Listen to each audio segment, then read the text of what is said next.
Someone's got the service top. I figured I'd give the firefighter. I'd go by Adam Clay. So I'm not involved.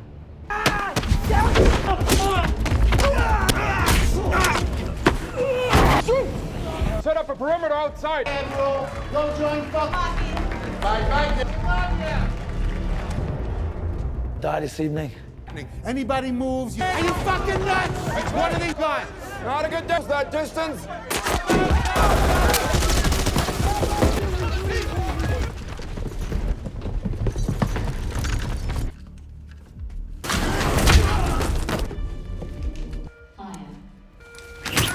Working for?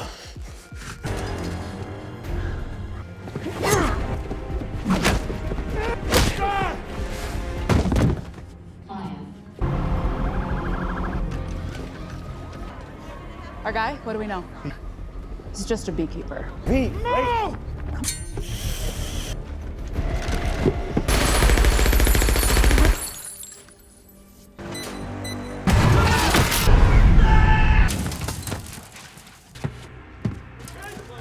Smart. I'm just the middleman. go from now.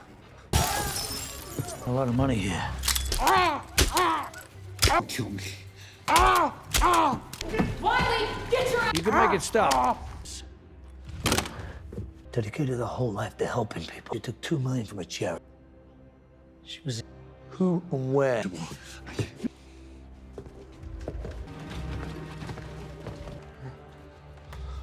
Nobody's untouchable. That man is the regular you. But we have until they fail. Back window. Shut your fucking.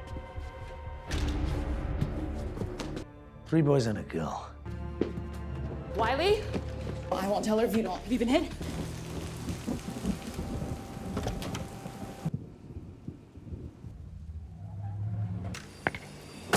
Shit.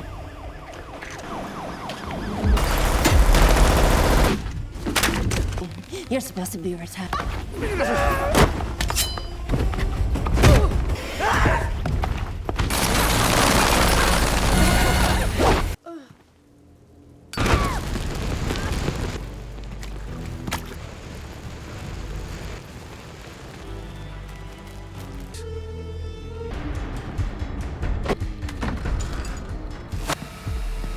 B-boy!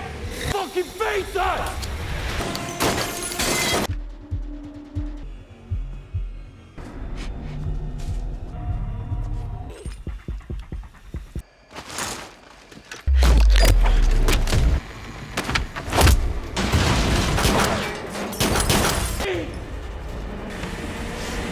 Me and you, we can fix this! Pete. Never steal from the weak. To the ground. These guys!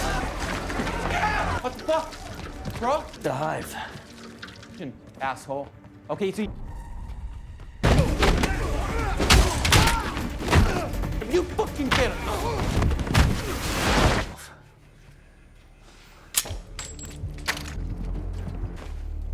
Burn it. Scam.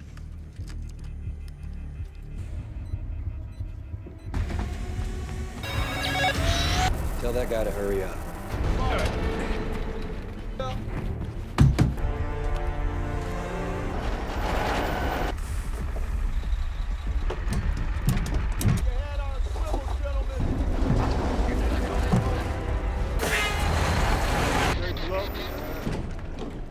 I'm in there. All right, you're good. Go.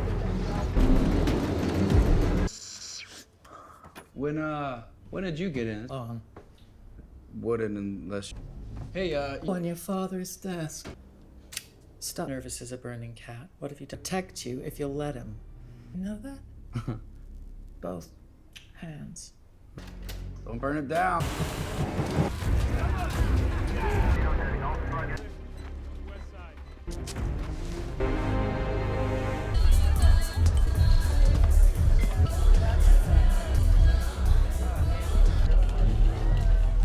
Looks like she wants to throw up. Next week, so just hit. Private? Who's this? Jackson Prig, he's not. Something that feels weird. I don't like it. No, you. Step outside. Company. What? Sounds serious. What's up? United. Yeah, How? Yeah, that was, what with all of that. Data mining software package. These targets in the building, East Wing. Move, boys! Come on, gonna move on! Yes. Level 3. Get hands up! Targets outside. Hey, your knees! Down.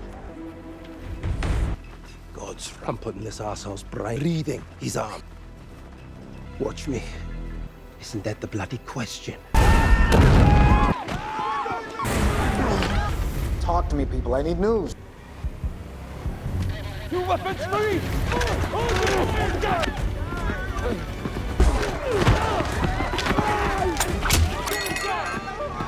Corrupted and imperfect, but functional. We were already ripped off. But in the name. You hate the fact that they need to win. 15 of 20.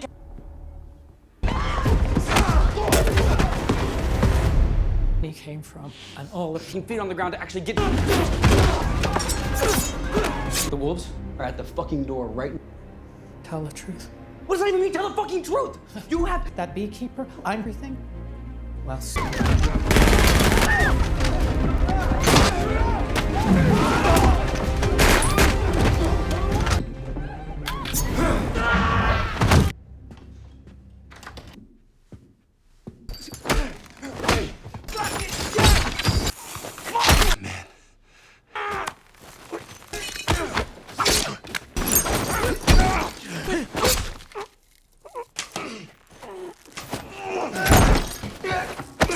Thank you.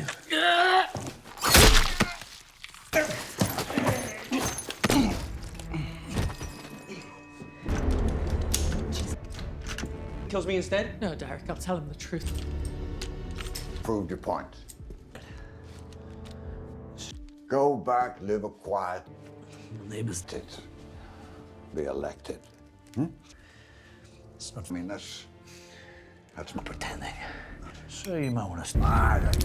Fuck the truth, man. Jesus! That's fucking.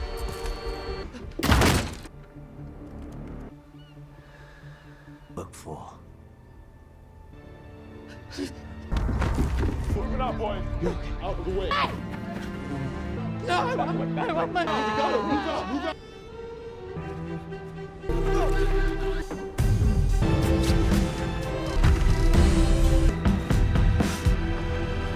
Hey guys, today we're diving into a flick where bees aren't just for honey, they're a metaphor for an ancient, shadowy organization, and our hero is one of its most lethal members. We're breaking down the action-packed The Beekeeper, a movie that proves you should absolutely, positively never mess with a beekeeper. Seriously, their sting is way worse than any bee. We kick things off with Adam Clay, a man who defines quiet intensity. He's living a peaceful, off-the-grid life, tending to his bees on a charming property owned by the kind-hearted Eloise Parker. She's like everyone's favorite grandma, offering him pie and good cheer. But this calm is shattered when Eloise, browsing online, falls victim to one of those infuriatingly slick phishing scams. One moment, she's clicking on a pop-up, the next, her entire life savings, every last penny, has vanished.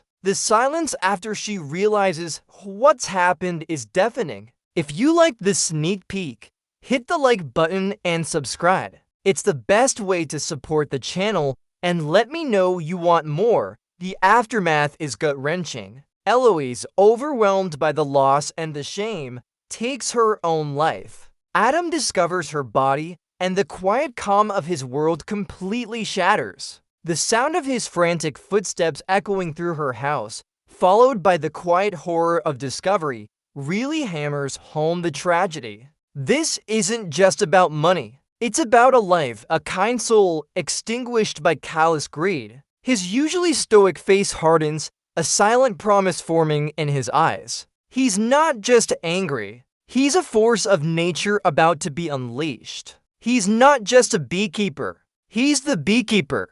And trust me, You do not want to be on the wrong side of that particular hive. He finds a note, a suicide note, detailing her despair, and that's the final straw. He picks up her phone, a device that became her undoing, and begins his own brand of digital forensics, tracing the scam back to its source. The rhythmic tapping of his fingers on the keyboard is surprisingly menacing. Adam, now in full Beekeeper mode, quickly tracks the scam to a bustling, unassuming call center. He's not subtle about his approach. He walks in, silent but deadly, and the sounds of ringing phones and chirpy scam artists quickly turn into startled shouts and the sickening thud of bodies hitting the floor. He moves with a precise, almost surgical grace, disarming and neutralizing anyone who gets in his way. The whoosh of a pipe as he swings it, the crack of bone, it's all disturbingly efficient. He's less an avenger and more a highly specialized exterminator, cleaning out a nest of parasites. He finds the server room, the brain of their operation, and douses it in gasoline. The smell of petrol hangs heavy in the air, a grim perfume. With a flick of a lighter, the whole place goes up in a fiery inferno. The roar of the flames and the screams of the desperate employees perfectly punctuate his declaration that their particular hive is now officially burnt to the ground. You know, for a guy who loves bees, he's surprisingly good at setting things on fire. Irony much? The morning after the fiery spectacle, the FBI arrives, led by Agent Verona Parker, who, by an agonizing twist of fate, is Eloise's daughter. She surveys the charred remains of the call center, a grim understanding dawning on her. This wasn't some random act of vandalism. This was targeted, precise, and utterly devastating. The smell of smoke and burnt electronics still hangs thick in the air, a pungent reminder of the previous night's destructive force. She's smart, she's tough, and she immediately recognizes the signature of something far more organized than a lone vigilante. The forensic teams meticulously picked through the debris, but Clay left no discernible trace,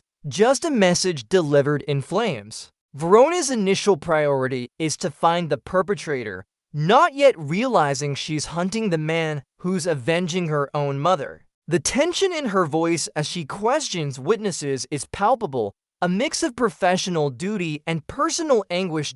Clay, meanwhile, is already several steps ahead.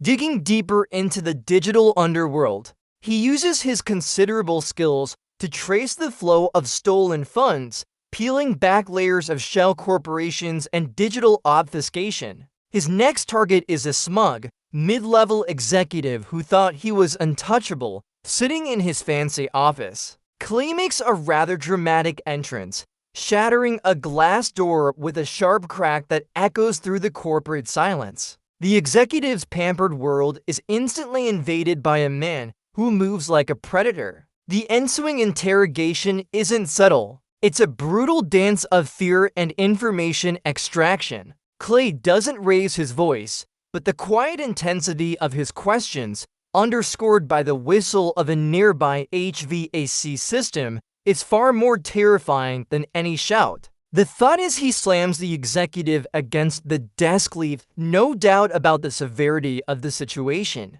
He gets his answers, and another piece of the puzzle falls into place. These guys are just the worker bees for a much larger, darker hive.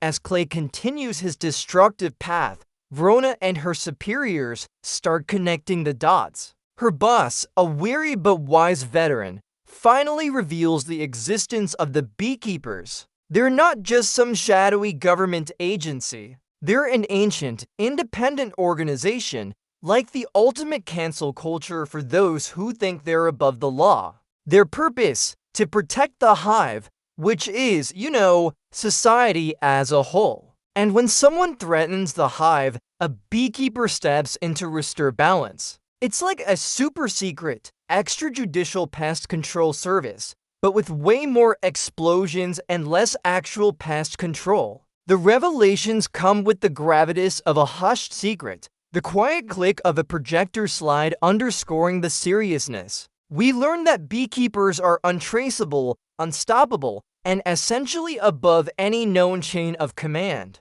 They are the ultimate off-book agents. Verona, understandably, is a bit skeptical, but also increasingly terrified by the power of the man she's chasing. The sheer scale of what they're dealing with makes the air in the briefing room feel heavy. Clay's pursuit leads him to a heavily guarded warehouse, a storage facility for legal gains, protected by a squad of highly trained mercenaries. This is where he truly shines. The fight sequence is a symphony of bone-crunching impacts and tactical brutality. The whiz of bullets, the shatter of glass, the grunts of effort, and the groans of pain create a chaotic ballet of destruction. He uses the environment to his advantage, disarming men, turning their weapons against them and moving through them like water, but way more painful. One moment, a mercenary is standing. The next, he's on the floor, courtesy of a precisely aimed kick that lands with a sickening thud.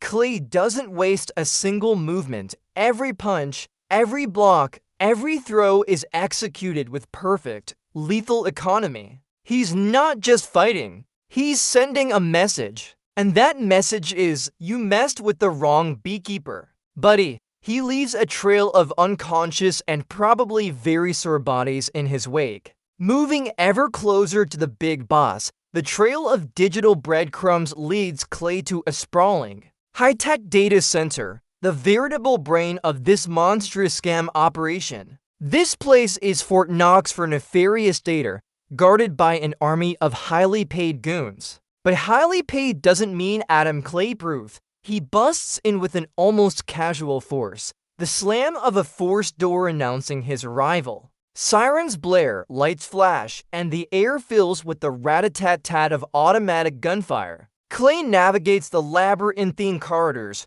a one-man wrecking crew. He's dodging bullets with supernatural agility, then returning fire with surgical precision. The clatter of empty magazines, the ping of ricocheting rounds, the shouts of guards, it's all part of the symphony of his work. His goal isn't just to take out the guards, it's to erase their entire digital footprint. The hum of the servers is a backdrop to the chaos until he starts systematically taking them offline, each spark and crash of victory. He's like a digital janitor, but instead of mops, he uses high-caliber firearms and his bare hands. He even takes a moment to make a sarcastic comment about their cutting-edge security being no match for a guy who prefers analog methods. Now we finally get to meet the man behind the curtain. Or rather, the smirking face on the big screen, Derek Danforth. He's a young, arrogant tech mogul,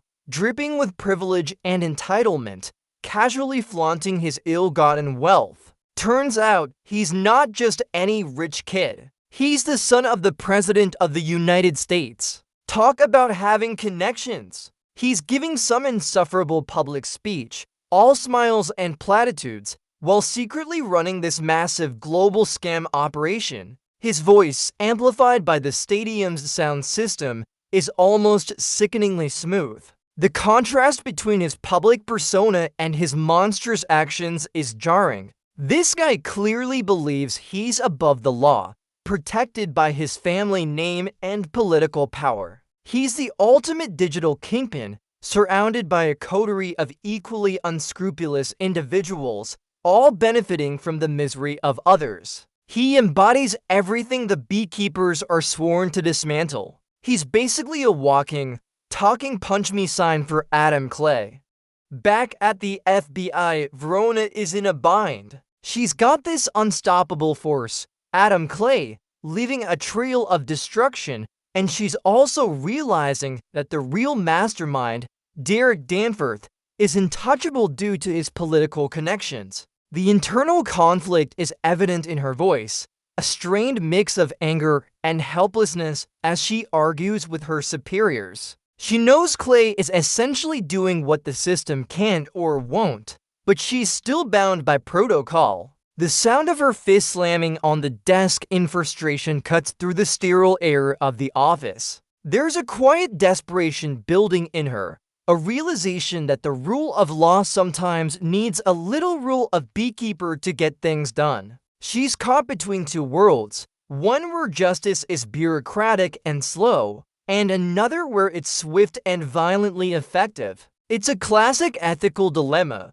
but with more explosions and fewer philosophy textbooks. She just wants the man who killed her mother to pay, by any means necessary, but she's wearing the badge dot as Clay closes in. He makes a discreet call to his former beekeeper handler, a voice of wisdom from his past. This conversation gives us a deeper insight into the Beekeepers' code and their absolute authority. The crackle of the satellite phone transmission emphasizes the remote, isolated nature of their operations. His handler's voice is calm, seasoned, and full of grim understanding, acknowledging the extreme measures Clay is taking. It's clear that once a beekeeper starts a mission, there's no turning back, no bending the rules. The clack of a phone receiver being gently placed back down signals the unshakable resolve. This isn't just a job for Clay, it's a sacred duty. The Beekeepers operate on a principle of absolute justice,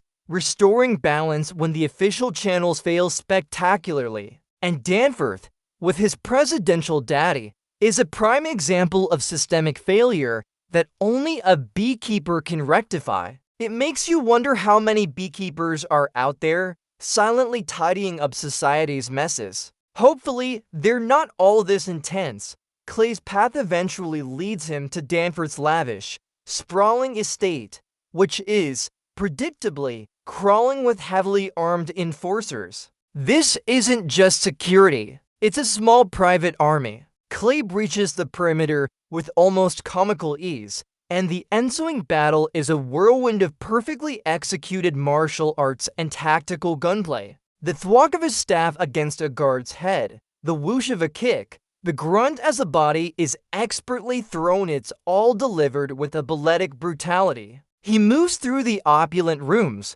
turning designer furniture to lethal projectiles and expensive art into collateral damage. The shatter of a vase, the rip of silk curtains, all add to the cacophony of a very expensive home being systematically dismantled. Each operative he faces is highly skilled, but Clay is on a different level. He's not just a fighter. He's a force of nature, driven by an unwavering sense of justice. It's a masterclass in how to politely, yet violently, crash a party. And yes, he leaves a lot of expensive debris in his wake. Imagine the cleanup bill. Amidst the chaos of Danforth's mansion, Clay faces his toughest challenge yet, a highly skilled female assassin, a formidable opponent who matches him almost blow for blow. Their fight is less a brawl and more a deadly dance, filled with lightning-fast strikes, parries, and bone-jarring impacts.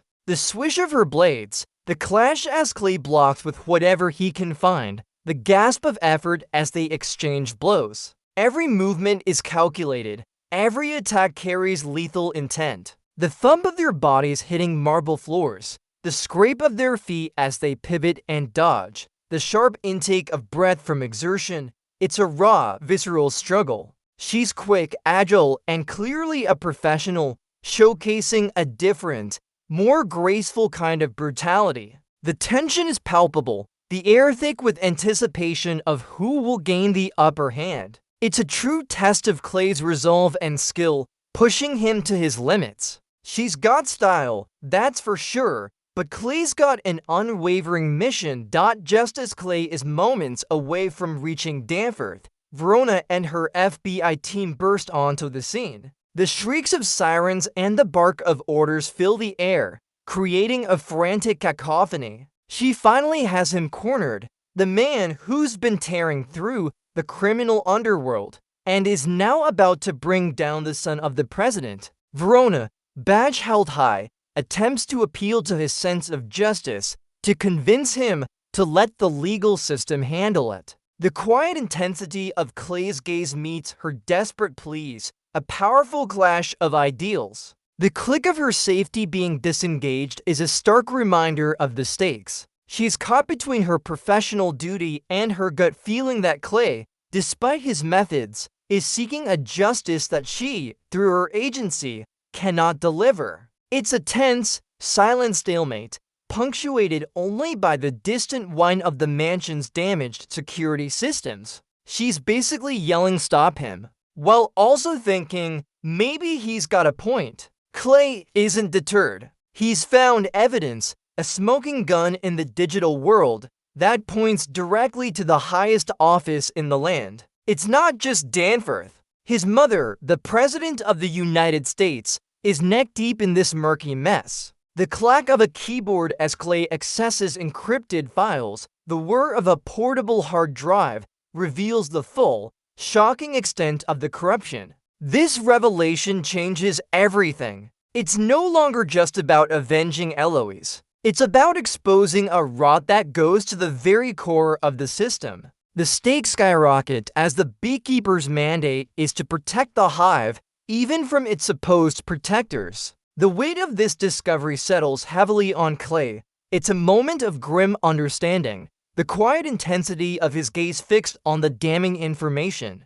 He's not just taking down a scam artist. He's confronting the entire corrupt power structure, a task that makes the previous firebombings feel like warm-up exercises after navigating through the maze of security and agents. Clay finally gets his hands on Derek Danforth. The smug, arrogant facade has completely crumbled, replaced by pure, unadulterated terror. Danforth is pleading, sweating, his voice a frantic, high-pitched whine that perfectly contrasts with Clay's calm, deadly demeanor. The gasp of fear from Danforth, the thump as Clay shoves him against a wall, perfectly conveys the power dynamic. Clay, with a chillingly quiet voice, explains the Beekeepers' justice, the rules of the hive, and how Danforth broke every single one of them. There's a certain satisfaction in seeing the tables turn so completely, the predator now the prey. This isn't just a physical confrontation, it's a moral reckoning. Danforth's desperate attempts to bargain or justify himself fall on deaf ears. Clay's gaze is unwavering, a silent promise of the bitter end. He's not here for a debate. He's here for the execution of justice. Beekeeper style. As Clay corners her son, the president, in a desperate bid to cover her tracks and save her reputation, mobilizes every elite force at her disposal. She's issuing frantic, whispered orders over secure lines, her voice laced with panic. The click of military boots, the whir of sophisticated machinery, the bark of commanders, all signify an unprecedented level of official response. She's unleashing the full might of the government against one man, a man who, ironically, is trying to enforce a pure form of justice. The sheer power she wields is immense, but Clay is just relentless. The air hums with the tension of impending confrontation, the ultimate showdown between absolute power and absolute will. It's a last-ditch effort, and she knows it. The sound of helicopters rapidly approaching is a menacing rumble, a clear indication of the heavy firepower being deployed. It's like swatting a fly with a nuclear missile, but the fly is a beekeeper, so maybe it's warranted. With his mission accomplished and Danforth dealt with, Clay, as any good beekeeper does, simply vanishes. He executes a strategic, seemingly impossible escape, slipping through the fingers of every elite unit the president could throw at him. The whir of helicopter blades overhead, the shouts of agents, the bark of K-9 units are all left behind as he disappears into the wilderness. Verona is left standing amidst the wreckage, a silent testament to Clay's unstoppable force and the deep, systemic corruption he exposed. The silence after his departure almost as impactful the chaos he caused. She knows that while the official channels will undoubtedly try to cover things up, the hive has been cleaned, at least for now. The whoosh of the wind through the trees as he melts into the shadows is the last thing we hear of him. He's just gone. It's a sobering reminder that some problems require solutions that exist far outside the traditional rule of law, and sometimes those solutions come with a very particular, very painful sting. And so the dust settles, or at least the smoke clears. Verona Parker is left to pick up the pieces, her world irrevocably changed. The events of the past few days will undoubtedly ripple through the highest echelons of power, forcing a reckoning, even if it's a quiet one. It's a stark reminder that true justice sometimes requires a radical, uncompromising hand, willing to act when systems fail. The movie leaves us with a provocative question. In a world where corruption can reach the highest offices, who truly protects the innocent? Perhaps the beekeepers, in their shadowy, brutal way, are a necessary evil maintaining a delicate balance. It makes you reflect on the silent guardians, the ones who work outside the spotlight, ensuring that the hive, our society, doesn't completely collapse. A powerful sting indeed, but one that perhaps was desperately needed.